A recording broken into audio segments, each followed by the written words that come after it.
Karena ulama mengatakan la tayasu. La tayasu, jangan berputus asa.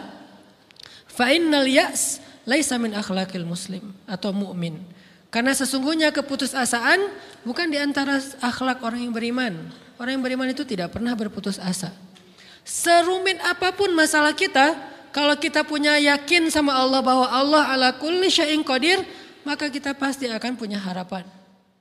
Gimana kita ngelawan perasaan kita kalau lagi diuji? Gimana cara kita bersabar? Karena iman dan sabar itu bisa dibilang satu paket. Nggak disebut orang beriman kalau nggak sabar. Dan insya Allah orang yang sabar itu adalah ciri-ciri orang beriman. Nggak mungkin disebut orang beriman kalau nggak sabar. Kita pikir memang iman itu hanya ucapan. Kalau iman itu cuma ucapan, inna sholati wa nusuki wa mahyaya wa mamati lillahi rabbil alamin, gampang. Kalau iman itu cuma ucapan, hasbiyallah wa ni'mal wakil, gampang. Kalau iman itu cuma ucapan, la haula wa la quwata illa billah, gampang. Kalau iman itu cuma ucapan, iyyaka na'budu wa iyyaka nasta'in, gampang. Tapi Allah mengatakan, wa ma hum bimu'minin. Ahasiban nasu ayyutraku ayyakulu amanna wa hum la yuftanun. Emangnya cukup dengan hanya mengatakan kami telah beriman lalu tidak diuji? Ternyata iman adalah sabar dalam ujian. Jadi enggak mungkin orang disebut beriman sementara dia tidak sabar, sementara dia emosional, sementara dia temperamen, sementara dia orangnya meledak-ledak, sementara dia orangnya mengeluh, sementara dia orangnya berputus asa. Enggak mungkin. Karena ulama mengatakan la tayasu. La tayasu, jangan berputus asa. Fa innal ya's laisa min akhlaqil muslim atau mukmin. Karena sesungguhnya keputusasaan bukan di antara akhlak orang yang beriman. Orang yang beriman itu tidak pernah berputus asa. Serumit apapun masalah kita, kalau kita punya yakin sama Allah bahwa Allah ala kulli syai'in qadir, maka kita pasti akan punya harapan. Kalau kita yakin bahwa Allahu Akbar, sebesar apapun masalah kita, Allah lebih besar daripada masalah kita, kan? Bukankah kita mendengar Allahu Akbar, Allahu Akbar. Ada gitu yang lebih besar daripada Allah? Harusnya kita tidak pernah berdoa kepada Allah sambil mengatakan, ya Allah saya punya masalah besar. Itu sama aja dengan kita ngeledekin Allah. Sama aja kayak kita datang ke teman kita bilang gini, saya mau pinjam duit. Enggak akan banyak kok, saya tahu kamu kalau kebanyakan kamu enggak akan sanggup. Kan enggak mungkin kita ngomong gitu kan ya. Saya lagi banyak hutang nih. Saya mau minta tolong sama kamu. Insya Allah saya enggak akan minta seutuhnya. Saya tahu kamu juga kurang duitnya. Saya minta dikit-dikit aja lah. Kan enggak gitu kan cara kita minta tolong. Sama aja kita doa, ya Allah saya punya masalah besar.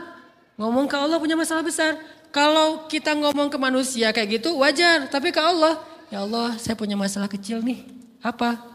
Ada hutang sedikit, berapa? 100 M.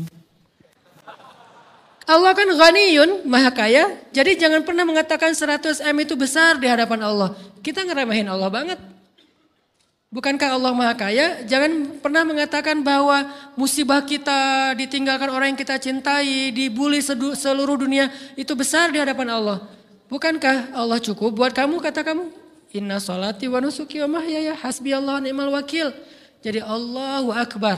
Sehingga kalau kita berdoa, ya Allah saya punya sedikit masalah.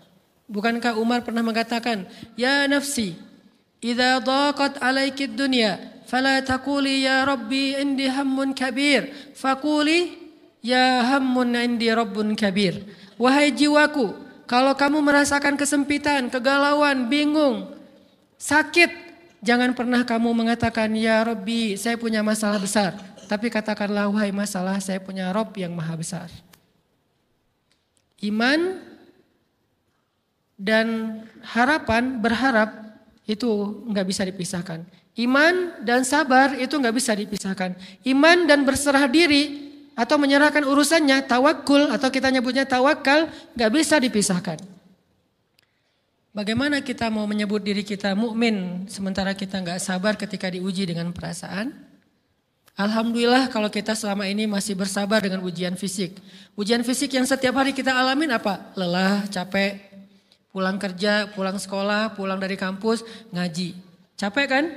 belum lagi macet-macetan, belum mandi pula. Dari tadi pagi, dari semalam kurang tidur dan segala macam. Lelah, capek, ngantuk. Kadang-kadang sampai drop kesehatan kita. Kita bisa lalui itu. Gak apa-apa, capek-capek juga. Yang penting saya pengen belajar. Jalan nih jauh-jauh. Ada yang dari Sumedang, ada yang dari Lembang, ada yang dari Banjaran. Dari mana-mana datang pengen ngaji. Jarak jauh gak apa-apa. Macet gak apa-apa. Lelah gak apa-apa. Habis duit gak masalah. Tapi sampai di sini kesenggol dikit aja sama teman kita. Dalam ucapan mungkin, dalam ekspresi kadang-kadang kita senyumin gak dibalas senyum.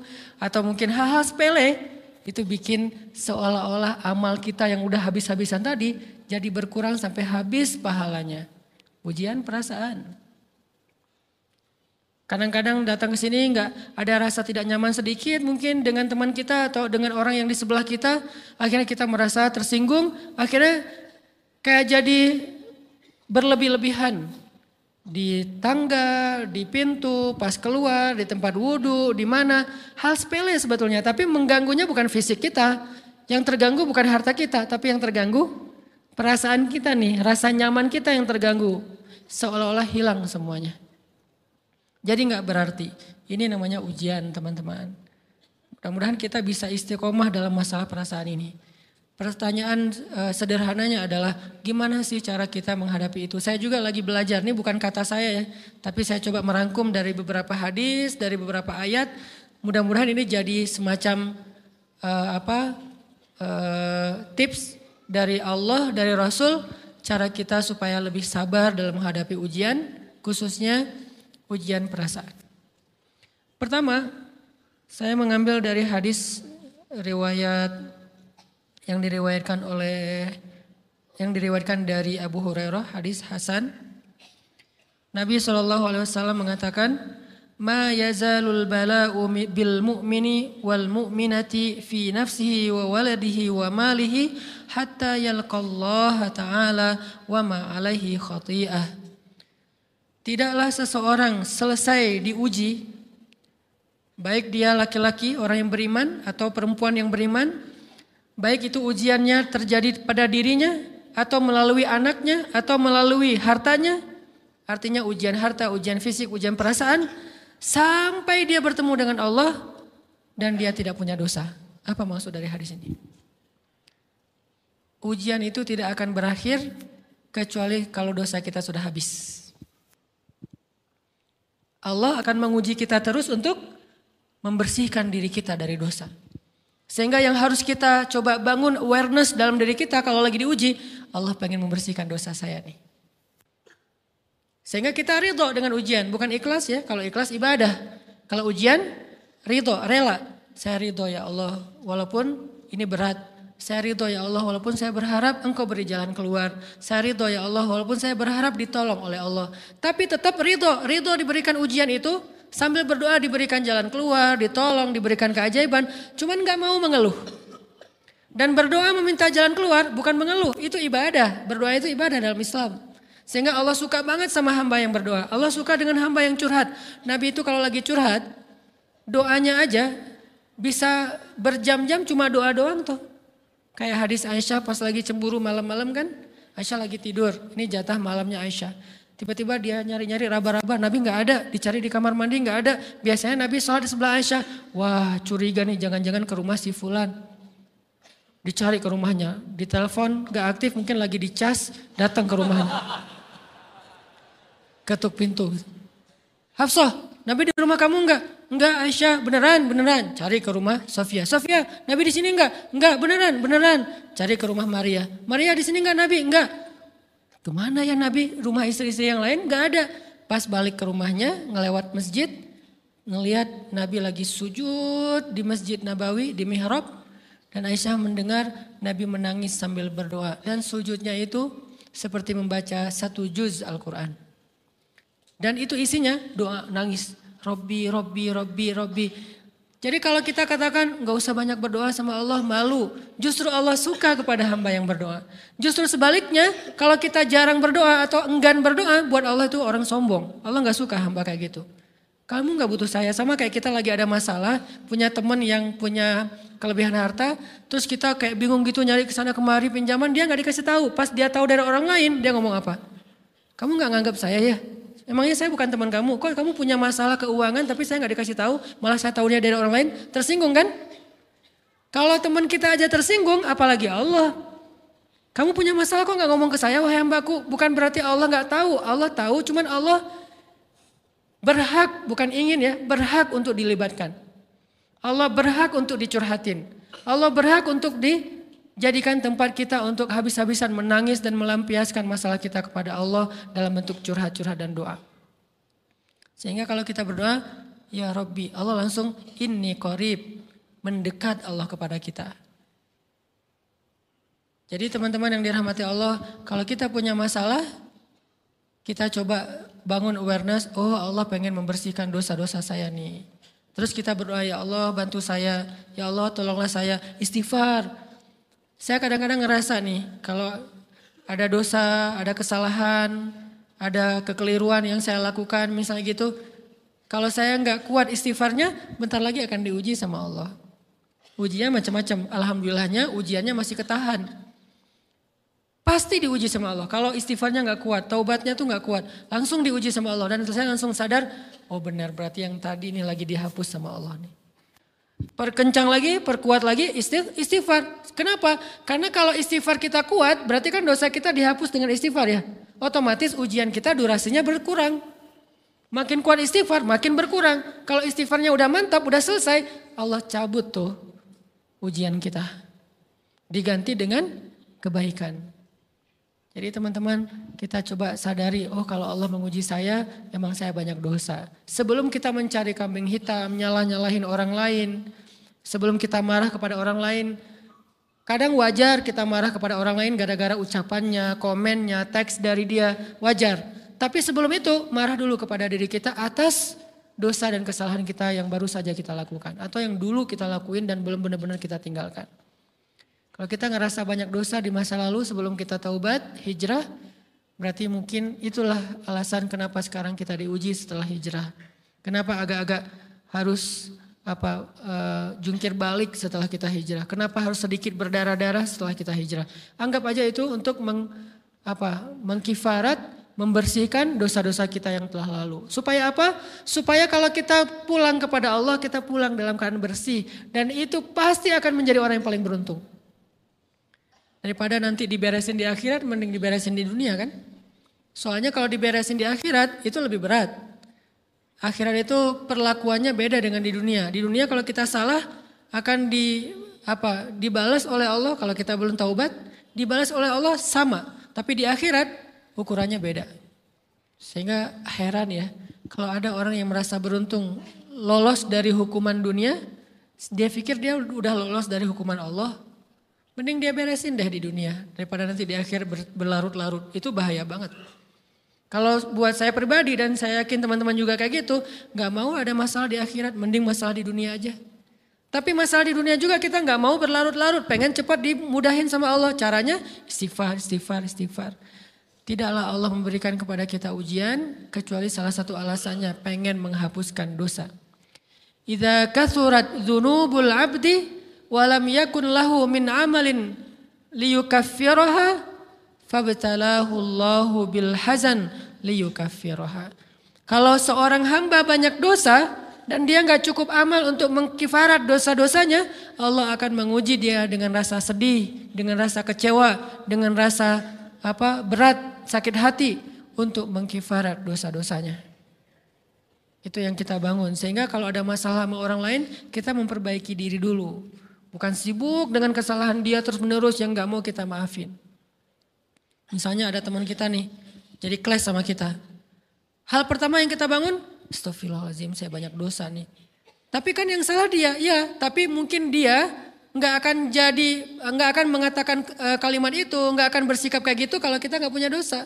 Allah sengaja mengutus dia untuk menguji kita lewat kata-katanya, lewat perilakunya, karena kita punya dosa. Jadi penyebab pertama diuji itu bukan teman kita yang salah, itu penyebab kedua. Memang dia salah dan itu harus kita akui, realistis lah. Dia salah, dia gak pas, dia gak bijak, dia apa.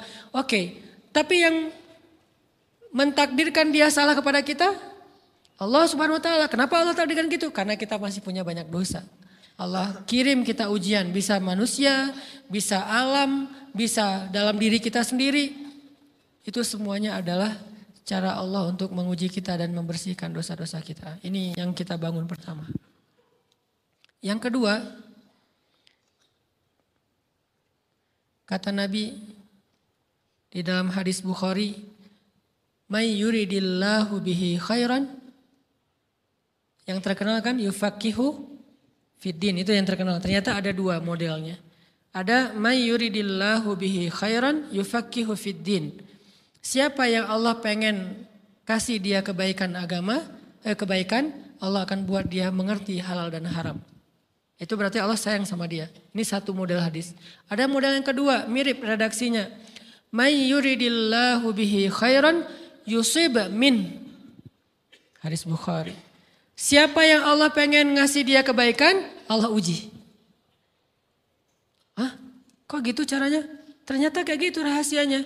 May yuridillahu bihi khairan, may yuridillahu bihi khairan. Siapa yang Allah pengen ngasih dia kebaikan, Allah kasih dia musibah atau ujian. Kenapa bisa seperti itu, Ustaz? Fa inna ma'al usri yusra. Inna ma'al usri yusra. Seolah-olah Allah bilang di dalam ayat itu, kalau kalian mau dapat kemudahan, biasanya lewatnya kesusahan dulu.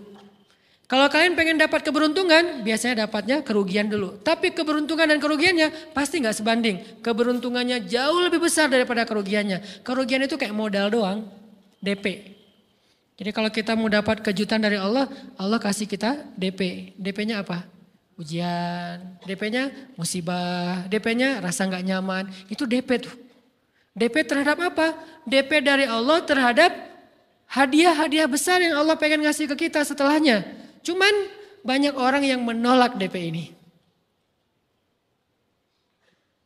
Sama kayak kita misalnya. Kalau kita mau ngasih dia hadiah, kita kasih dia kayak kejutan dulu. Dia lagi ulang tahun nih, disiram air dulu. Setelah itu dikasih hadiah-hadiah yang mahal. Rela gak disiram air demi hadiah? Rela, udah siramin lagi aja. Kalau setelahnya ada hadiah. Yang kita gak rela, kalau setelah disiram, disuruh bersih-bersih sendiri dan gak dikasih apa-apa. Kan gak rela tuh. Berarti ini bab iman. Yakin gak kalau Allah tetap ngasih hadiah? Kan sabar dan iman itu ternyata tahu aman, kembar. Kalau kita yakin Allah ngasih hadiah setelah ngasih kita DP ujian, ya kita akan sabar. Gak apa-apa deh, bentar lagi mau dikasih hadiah, digini-giniin juga gak masalah.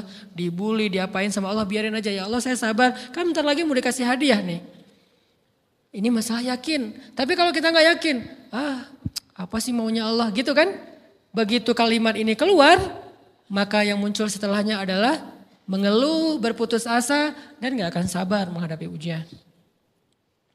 Ujian, kata Nabi, may yuridillahu bihi khairan, siapa yang Allah pengen kasih hadiah, siapa yang Allah pengen kasih kejutan, siapa yang Allah pengen kasih pertolongan, siapa yang Allah pengen kasih kebaikan, yusib min, Allah akan uji dia dulu.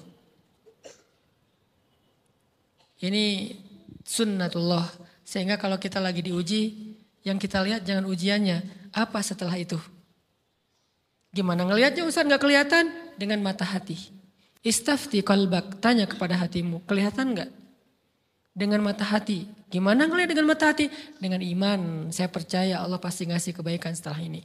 Orang Allah sendiri yang ngomong, gak ada satu huruf pun di Al-Quran yang salah. Apalagi satu ayat, apalagi dua ayat. Fa inna ma'al usri yusra, ditegesin lagi. Inna ma'al usri yusra. Tapi usr dulu, baru yusr. Dikasih kesusahan sedikit, dikasih kemudahan yang banyak. Dikasih kesusahan sedikit, dikasih kemudahan yang banyak. Ini yang kita coba bangun tajdidul iman. Bangun memperbaharui yakin. Sehingga ketika kita diuji, sedih, wajar. Mengaduh sedikit bukan mengeluh ya. Kalau mengeluh kan nyalahin Allah. Kalau ngaduh, yang namanya orang dicubit kan, itu ngaduh. Tapi kalau, apa sih maunya Allah? Nah itu ngeluh. Antara mengadu dengan mengeluh berbeda. Mengadu itu manusiawi. Sedih itu manusiawi. Air mata bahkan bukan hanya manusiawi, itu rahmat dari Allah. Orang yang gak bisa menangis itu yang bahaya. Kalau kita masih bisa menangis berarti kita masih peka hatinya. Bukankah anak kecil paling sering menangis? Berarti hatinya peka. Siapa lagi selain anak kecil yang paling sering menangis? Cewek. Cowok itu emang gak punya perasaan, makanya jarang nangis. Cewek dikit-dikit nangis, jangan bilang, oh cemen banget sih nangis apa, cengeng apa. Enggak, karena dia perasaannya lebih peka dari kita. Itulah kenapa Allah menitipkan bayi kepada perempuan. Kalau dititipin ke laki-laki hancur. Di balik kepekaan perempuan, di balik sensitifnya perempuan, di balik perasaannya yang luar biasa, di situ Allah Subhanahu wa taala menitipkan amanah, dia yang paling baik dalam merawat bayinya. Perempuan secara umum mungkin lebih banyak bicara daripada laki-laki ya. Walaupun ada orang yang perempuan pendiam banget, ada yang nggak ngomong sama sekali, misalnya diem-diem aja, ada. Tapi secara umum perempuan lebih banyak berucap daripada laki-laki. Emangnya ini kekurangan? Bukan. Ini kelebihan. Kalau dia berikan itu dalam hal yang tepat. Apa yang tepat? Mendidik anak. Justru karena perempuan banyak ngomong, lebih baik dalam mendidik anak daripada laki-laki. Laki-laki itu kurang mendidik, kurang mengedukasi kepada anak dengan usia tertentu karena dia jarang memahamkan. Salah hanya marah, salah hanya ditegur. Kalau ibunya jelasin nah gini sebelum tidur ibunya yang ceritain banyak cerita. Saya sendiri ngalamin sering mana seorang ayah sama ibu interaksi sama anak dalam bentuk verbal. Sering ibu. Jadi menangis itu rahmat dari Allah. Gak apa-apa nangis saja. Dan itu tidak disebut mengeluh. Kamu kok nangis sih? Kan orang Islam harus sabar. Emangnya nangis dengan sabar itu bertolak belakang? Sabar tetap sabar. Ya nangis jalan aja terus nangis. Nangis apa pakai nangisnya nggak cuma nangis doang, emotikonnya juga nangis, berderai-derai gitu. Sampai air matanya menggenang gitu kan ya. Boleh lah. Ditambah lagi dengan visual menangisnya posting bahwa dia lagi tertusuk duri dengan postingan kaktus atau apalah. Dia pengen share ke semua orang bahwa saya sedang sedih.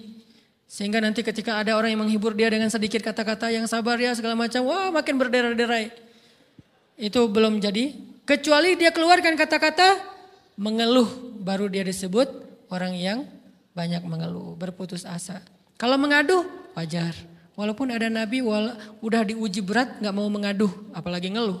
Zakaria digergaji mengadu aja enggak.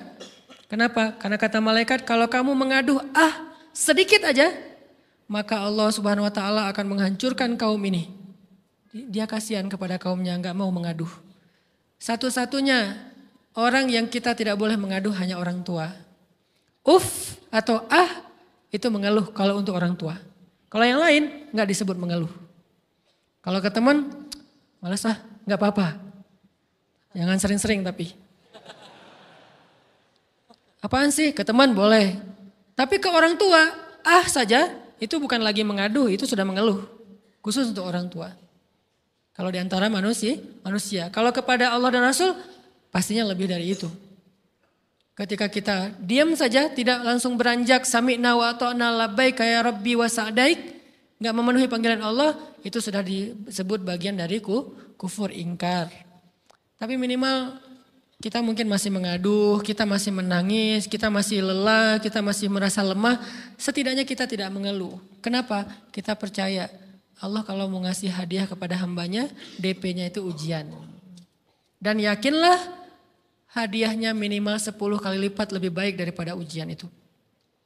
Minimal, karena gak ada amal soleh yang dibalas di bawah 10 kali lipat tuh gak ada. Amal soleh, amal ya bukan niat. Amal yang udah kita kerjakan minimal dibalas 10 kali lipat. Minimal, maksimalnya bighairi hisab, tanpa batas. Bighairi hisab, tanpa batas. Ada yang 700 kali lipat kayak sedekah. Tapi tetap aja ayat sedekah di akhirnya ujung-ujungnya apa? Bighairi hisab juga kan? Berarti sedekah itu minimal dibalas 700 kali lipat. Minimal. Kalau kita yakin. Selalu syaratnya kalau kita yakin. Dan saya ngebuktiin itu banget. Saya pernah ngalamin lagi jalan-jalan di sebuah kota yang ada becak kayuhnya, becak sepeda gitu ya. Jalan terus saya bilang, Pak berapa ongkosnya? 20.000. Udah naik aja 20.000. Karena kita keliling-keliling kota, ternyata saya jadi kasihan sama dia 20.000. Kasihan kan 20.000 dibayar keliling kota, walaupun pas mampir beberapa tempat mungkin dia dapat tips ya. Tapi saya nggak tega gitu, dia cerita tentang anaknya lagi sekolah, apa segala macam, makin bikin baper kan. Pas selesai, saya kasih dia 100.000. Dari 20.000 dikasih 100.000 karena kasihan. Dan saya yakin Nggak mungkin sedekah itu sia-sia. Kan Nabi bersumpah kan, demi zat yang jiwaku di dalam genggamannya, tidak berkurang harta karena sedekah. Demi Allah kata Nabi. Nggak berkurang harta karena sedekah. Berkurang harta karena belanja? Ya. Berkurang harta karena pacaran? Banget. Modal banget kan? Apalagi buat cowok. Tapi berkurang harta karena sedekah? Nggak mungkin kata Nabi. Demi Allah nggak berkurang harta karena sedekah. Berkurang harta karena istri? Enggak. Karena memberi kepada istri itu pahalanya lebih gede daripada sedekah. Makanya ngemodalin pacaran setelah nikah itu tumbuh berkah. Modal pacaran sebelum nikah itu apes. Jadi kalau pengen modal nih, ngemodalin cewek, traktir, ngapa-ngapain, bayarin, jangan sebelum nikah. Sebelum nikah jadi orang pelit aja, nggak apa-apa. Tapi setelah nikah, jor-joran ngasih, apalagi yang, bayarin semuanya. Kenapa? Pahalanya lebih gede daripada sedekah. Bahkan lebih gede daripada infak fi sabilillah. Seorang suami memberi nafkah istri, itu pahalanya terkadang lebih besar daripada kita berinfak untuk fi sabilillah, untuk korban perang. Saya heran kalau ada orang sedekahnya rajin tapi ke istrinya kikir, aneh, berarti dia nggak ngerti konsep. Padahal memberi kepada istri itu selama itu kebutuhan pokok ya, dan sedikit entertain, nggak apa-apa asal nggak berlebihan, itu luar biasa. Makanya saya kalau jalan sama istri yang yang mana? Itu yang Onit suka. Oh ya, Onit suka. Kasih aja. Kenapa? Minta ini. Kasih. Selama ada kan kenapa nggak dikasih kan ya? Nanti Allah ganti. Makin rajin kita ngebayarin istri kita, ngebelanjain istri kita, makin Allah ngasih yang kita nggak pernah duga-duga. Sampai istri kita cemburu sama kita. Kok kamu duitnya banyak banget sih? Kan gara-gara aku sering ngasih ke kamu. Ya udah sini lain lagi. Mau ditransfer berapa gitu kan ya? Saya ngasih 100.000 ke si bapak. Dan saya yakin teman-teman sedekahnya pasti lebih dari itu karena 100.000 saya sebut. Kalau 1 juta ke atas saya nggak mau nyebut, malu dong, ria ya.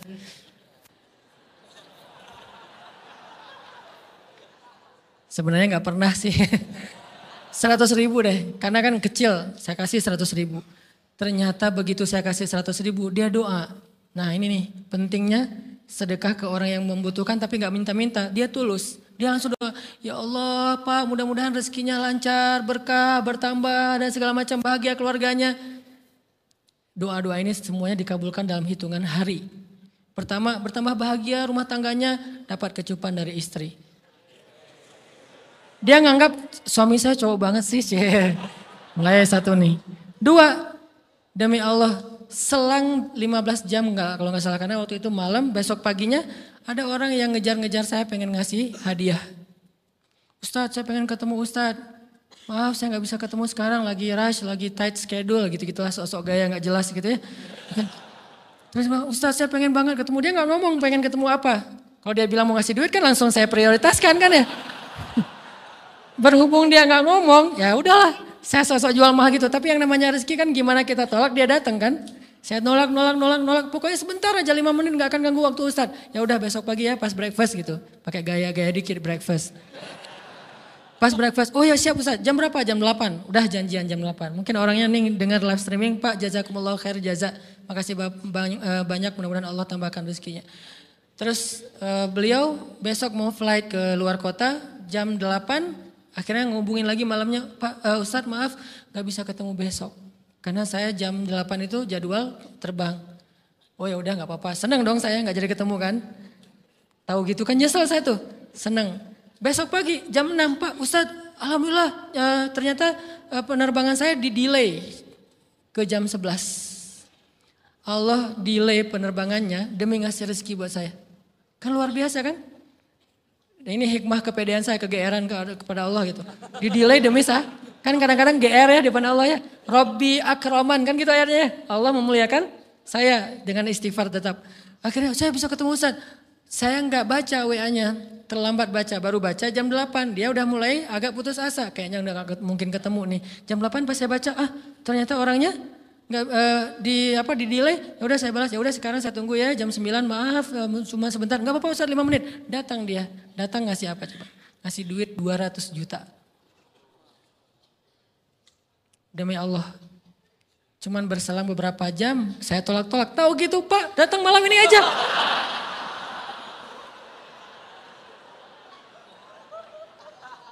Harusnya malam itu juga saya cari orangnya. Kalau perlu saya yang nyamperin Bapak. Sherlock, saya kejar. Manusia gitu banget ya. Tapi Masya Allah di situ saya jadi tahu, oh doa orang itu lebih akurat, lebih mantap, lebih diijabah daripada doa saya. Mungkin bukan karena sedekah, tapi karena doa setelah sedekah. Ya Allah dan segala macam dimudahkan sama Allah. Itu luar biasa loh. Saya nggak percaya, saya pikir main-main, orang ini iseng kayaknya pengen ketemu doang, pengen selfie.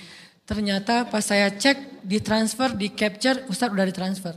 Saya, jangan-jangan ini jebakan Batman gitu ya.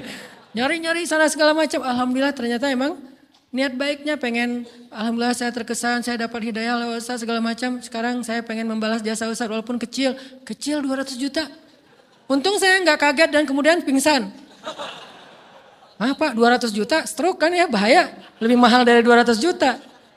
Ini keajaiban ya teman-teman. Jadi kita tuh, saya kan sering bilang keajaiban itu terjadi tergantung tingkat iman. Bukan saya udah soleh banget enggak. Saya belajar terus untuk yakin deh sama Allah. Modal kita tuh kan gini sebetulnya kan. Duit kita tuh banyak loh teman-teman. Cuman gak disimpan di bank, gak disimpan di saku. Disimpannya di sisi Allah. Bedanya apa sih? Kenapa kita kalau disimpan di bank tenang? Saya lagi punya duit banyak dari 100 juta. Di mana? Di bank. Aman. Kenapa kalau disimpan di saku aman, tenang. Kenapa kalau disimpan di Allah gak tenang? Kenapa kalau disimpan di Allah kita bilang gak punya duit? Ini kan gak fair sama Allah. Gak punya duit nih. Siapa bilang gak punya duit? Kan ada Allah. Tinggal minta sama Allah. Tapi gak ada wujudnya. Tapi kan ada janjinya. Bukankah janji Allah lebih kuat daripada wujud? Bukankah iman harusnya lebih mantap daripada sesuatu yang konkret yang kita lihat? Ada duitnya di sisi Allah. Kenapa gak dikasih? Karena kita belum butuh. Kalau kita yakin duit kita itu ada di Allah, tapi dikasihnya pas kita butuh. Begitu butuh ya Allah langsung dikasih sama Allah. Itu banget benar-benar terjadi dalam kehidupan kita. Pasti kayak gitu. Tingkat tergantung kita yakin apa enggak. Nih kalau Allah bilang, "May yuridillahu bihi khairan", Allah kalau pengen ngasih hadiah kepada seorang hamba, Allah kalau pengen ngasih kejutan kepada seorang hamba, yusib. Allah kasih dia ujian sedikit aja. وَلَنَبْلُوَنَّكُمْ بِشَيْءٍ sedikit bisyai'im minal khawf wal ju' wa naqsim minal amwal wal anfus wath thamarat wa basyiris sabirin. Kami uji sedikit aja dengan rasa lapar, dengan rasa takut, dengan sedikit kekurangan ini dan itu, sedikit. Tapi wabasyiris sabirin, sampaikan kejutan kepada orang yang bersabar. Sampaikan kejutan kepada orang bersabar. Jadi bisa dibilang kejutan-kejutan hidup kita itu munculnya dengan iman dan sabar. Dengan iman dan sabar. Iman artinya yakin, husnuzon sama Allah. Ana inda dhanni abdi bi. Aku tergantung prasangka hambaku kepadaku. Sabar, wasta'inu bis sabri was shalah. Minta pertolongan Allah, caranya dengan sabar, kemudian dengan sholat. Pasti Allah tolong. Ustaz, saya udah sabar lagi. Isbiru wasabiru. Kalau udah sabar, bersabar lagi. Sampai kapan Ustaz? Sampai Allah Subhanahu wa taala benar-benar mengakui kesabaran kita. Setelah itu Allah pasti kasih. Terus apa yang harus saya lakukan Ustaz? Buktikan di hadapan Allah kita itu hamba yang penyabar. Jangan bilang ya Allah saya akan sabar, jangan, tunjukin aja. Ya Allah kurang apa lagi dari saya, tunjukin aja. Nanti Allah sendiri yang akan memberi kita gelar sabirin. Sehingga Allah bilang wabasyiris sabirin. Sampaikan berita gembira kepada hambaku yang sabar. Dan kalau Allah udah ngasih berita gembira itu beruntun loh. Kita sabar kayak Allah tahan dulu nih ya kejutan. Allah tahan dulu hadiahnya buat kita tuh ditahan, tahan. Makin lama makin sulit pastinya, makin lama makin berat, makin lama makin berat. Begitu dibuka kerannya itu nggak ada selesai-selesainya. Sampai kita kebingungan, loh, kok datang terus-terusan. Kayak gitu cara Allah memperlakukan hambanya. Nabi Ayub, sakit pertama, sakit fisik. Sakit kedua, sakit hati. 2 penyakit Nabi Ayub. Fisik pertama, beliau lumpuh, beliau sakit. Sakit hatinya apa? Ditinggalkan oleh orang-orang terdekatnya. Anaknya meninggal. Sedih kan? Kemudian pembantu-pembantunya pada resign. Makin kecewa. Dasar kalian. Kemudian teman-temannya pada menjauh. Grupnya nge-live dia, bukan dia live grup. Grupnya yang nge-live dia.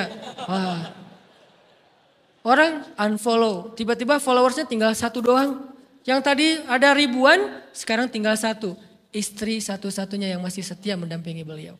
Tinggal 1 followersnya. Kebayang gak tuh? Yang posting udah sepi, udah gak ada yang nge-like. Istri aja yang nge-like. Ini nih Nabi Ayub. Ditambah lagi datang keluarganya ke rumah Nabi Ayub. Gak mau ketemu dalam jarak dekat. Dari luar ngomongnya, Ayub kami gini. Kemarin kamu harta kamu tuh kan kamu ada masalah minjam duit karena istri kamu ini gimana nih bayarnya? Terus mereka tutup muka, nggak mau tertular. Mereka bilang jangan dekat-dekat dengan Ayub. Yang lebih parah lagi ada yang sampai nuduh gini. Ternyata ya kamu itu selama ini bukan orang soleh. Selama ini kamu tuh pura-pura pencitraan ordai. Ini buktinya nih. Ternyata akhirnya Allah tunjukin juga borok kamu, aib-aib kamu. Ternyata kamu itu selama ini orang munafik. Jadi Nabi Ayub malah dituduh orang jahat, orang yang terkutuk, yang selama ini mencitrakan diri sebagai orang baik gara-gara sakit itu dituduh demikian. Sedih luar biasa, bertahun-tahun, ada riwayat mengatakan 17 tahun, ada yang mengatakan lebih atau kurang. 17 tahun ditahan semua kebaikan oleh Allah, kecuali 1, iman. Sehingga Nabi Ayub tetap yakin Allah maha baik, pokoknya yakin Allah maha baik. Allah, gimana pun diuji Allah maha baik. Diambil anaknya, Allah maha baik. Diambil kesehatannya, Allah maha baik. Diambil hartanya, Allah maha baik. Jadi orang yang tadinya paling kaya di negerinya, sekarang paling miskin di negerinya. Kebayang gak tuh dibalik 180 derajat. Yang tadinya paling kaya, gak ada yang lebih kaya daripada Ayub, sekarang yang paling miskin. Gak ada yang lebih miskin daripada Ayub. Allah maha baik, Allah maha baik, Allah maha baik. Husnuzan kepada Allah. Dan itu gak sehari 2 hari, 17 tahun husnuzon kepada Allah. Pada puncaknya ketika istri beliau harus menjual rambut, gundul, potong rambut, dijual demi apa? Udah gak tahu lagi ngemodalin apa untuk ngasih makan Nabi Ayub. Akhirnya nyari-nyari kerja gak ada yang nerima, jual rambut, pakai jilbab di rumah gak buka-buka jilbab. Ayub curiga, yang kenapa kamu gak buka jilbab di hadapanku? Enggak apa-apa, kan lagi musim panas, gak apa-apa. Akhirnya Nabi Ayub minta tolong dibukain ada apa, curiga kan. Pas dibuka udah botak rambut istrinya, Nabi Ayub menangis. Kenapa, apa yang terjadi? Istrinya bilang, suamiku gak ada lagi modal buat kita makan. Saya cari-cari kerja sana sini, gak ada yang nerima. Bahkan untuk mandiin hewan aja gak diterima. Akhirnya saya jual rambut saya, mudah-mudahan bisa untuk kita makan beberapa hari. Istrinya keluar, Nabi Ayub menangis, baru Nabi Ayub berdoa. Itu juga doanya malu-malu dan husnuzon. Malu-malu, husnuzon. Gimana kalimatnya? Rabbi, massaniyaddur. Ya Allah, saya sakit. Gitu doang ngomongnya. Bukan, ya Allah udah sekian tahun saya sakit, saya gini, saya gitu. Enggak. Ya Allah, saya sakit. Wa anta arhamur rahimin. Tapi tetap ya Allah buat saya engkau yang paling baik. Coba, masih ngomong gitu? Arhamur rahimin, gak apa-apa. Jadi seolah-olah mau ngomong, ya Allah saya sakit, tenang, saya gak ngeluh ya Allah, engkau tetap yang paling baik. Gitu coba Nabi Ayub ke Allahnya tuh. Langsung Allah munculkan mata air di bawah kaki Nabi Ayub.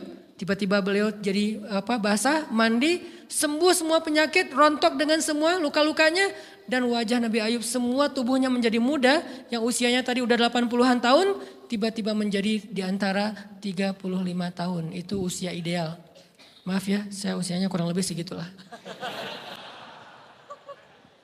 Usia penduduk surga antara 30 sampai 40 tahun.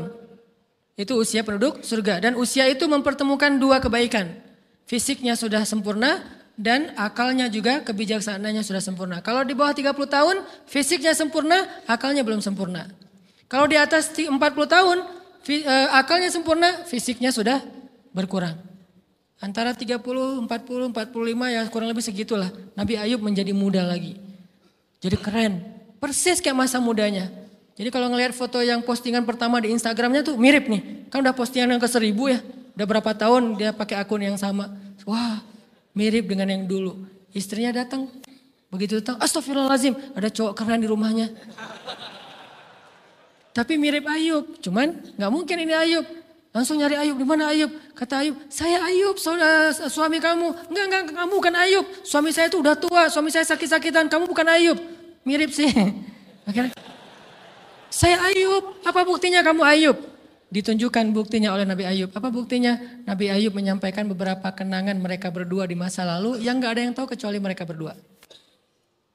Itulah pentingnya kita menyimpan kenangan.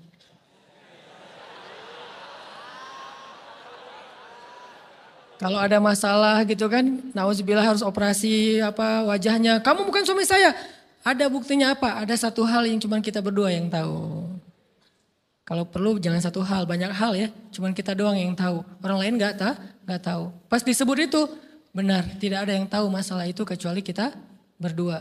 Akhirnya dipeluk Nabi Ayub ngajak istrinya untuk mandi di mata air yang sama. Istrinya mandi langsung muda lagi. Setelah itu Allah SWT beri mereka harta yang sangat banyak. Lihat kalau Allah udah buka, pertama fisiknya disempurnakan lagi. Kemudian Allah turunkan air hujan. Diturunkan hujan bukan air. Hujannya dinar dan dirham. Di belakang rumah Nabi Ayub itu ada tempat penampungan gandum gitu kan. Ada 2 tempat penampungan. Turun hujan pertama dinar. Sampai penuh penampungan gandum dengan dinar. Koin-koin dinar yang 1 dinar mungkin harganya sampai 3 juta. Turun banyak. Kemudian turunnya lagi dirham. Penuh. Turun lagi di atas atap-atap beliau. Sampai rumah Nabi Ayub dipenuhi dengan dinar dan dirham. Ini apa? Nabi Ayub kaget. Setelah itu istrinya hamil. Setiap tahun ngelahirin 13 anak Nabi Ayub yang sudah Allah wafatkan. Lahir setahun satu. Wajahnya, karakternya, namanya semua persis seperti yang sudah Allah ambil. Seolah-olah mereka belum meninggal tapi mereka hanya pergi dan kembali lagi. Dibalikin semuanya. Dan Nabi Ayub lebih kaya berpuluh-puluh kali lipat daripada sebelum beliau sakit. Buah dari kesabaran. Artinya Allah kalau mau ngasih kebaikan yang berlipat ganda, yang luar biasa, yusib, Allah kasih dia ujian sedikit. Itu hadis Bukhari. May yuridillahu bihi khairan yusib min. Allah akan menguji dia. Dan yang terakhir yang kita coba bangun juga, ini saya yang lebih ke perasaan ya.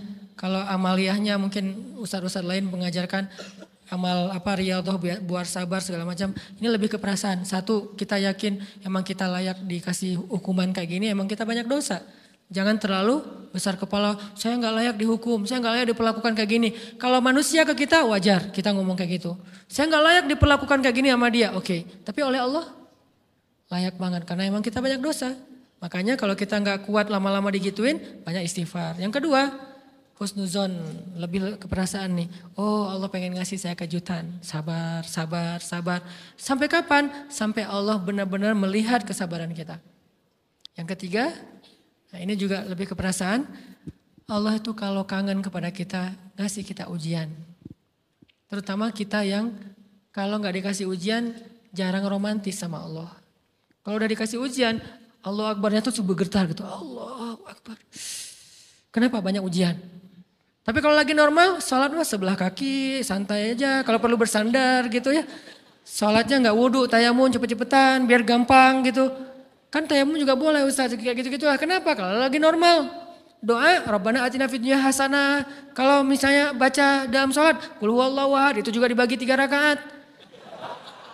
Tapi kalau lagi diuji, Alif Lam Mim, Toha, Yasin, semua dibaca pembukaan surat. Khatam 30 juz teh. Kenapa? Lagi diuji. Sholat panjang, doa ya Allah habis-habisan. Baru takbir udah nangis, Al-Fatihahnya nangis. Terus kalau ini baca Al-Quran, Bismillahirrahmanirrahim, khusyuk gitu. Tahajud, belum malam dia udah tahajud gitu. Tahajud, kirain udah saking semangatnya. Maksudnya apa belum malam dia udah tahajud? Dari sore udah kangen malam. Kapan ya malam, kapan ya tengah malam, kapan ya saya pengen tahajud, kangen dengan tahajud. Kan ada orang kayak gitu, saya kenal beberapa orang yang katanya hanya menunggu malam aja setiap hari. Setiap pagi kapan ya malam, pas malam bahagia tahajud, pagi lagi kapan ya malam. Artinya belum malam udah tahajud, saking kangennya dengan tahajud, rindu banget sama Allah, romantis banget dengan Allah. Khatam Al-Quran berkali-kali dalam seminggu. Begitu dia dikasih jalan keluar, menjauh sampai lupa sama Allah. Sehingga kalau Allah kangen sama dia, Allah kasih dia ujian dikit. Ta'ala ya abdi, kesini wahai hambaku, kesini. Biar kita berdua-duaan lagi nih. Kalau gak mau digituin, tetaplah dekat kepada Allah walaupun kehidupan kita dalam keadaan mudah. Tetaplah romantis sama Allah, tetaplah gampang tersentuh oleh ayat-ayat Allah walaupun hidup kita dalam keadaan normal. Mudah-mudahan 3 rahasia ini bisa menjadikan kita berhusnuzon dan terbangun awareness kita ketika kita lagi diuji. Terutama ujian-ujian yang spontan muncul dari kata-kata teman kita, dari sikap orang lain. Langsung ingat, oh saya emang ada dosa yang mau Allah hapus. Oh habis ini mau dikasih kejutan. Oh Allah lagi pengen dekat sama saya. 3 hal ini mudah-mudahan terus kita latih. Awarenessnya yang dilatih bukan hadis-hadisnya yang dihafal. Mudah-mudahan ketika diuji spontan kita langsung sadar. Langsung balik on the track. InsyaAllah Allah subhanahu wa ta'ala istiqomahkan kita. Fis-sarra wa fit-dharra. Dalam keadaan suka maupun dalam keadaan duka. Dukung dakwah kami dengan like dan subscribe. Semoga rezeki kalian berlimpah.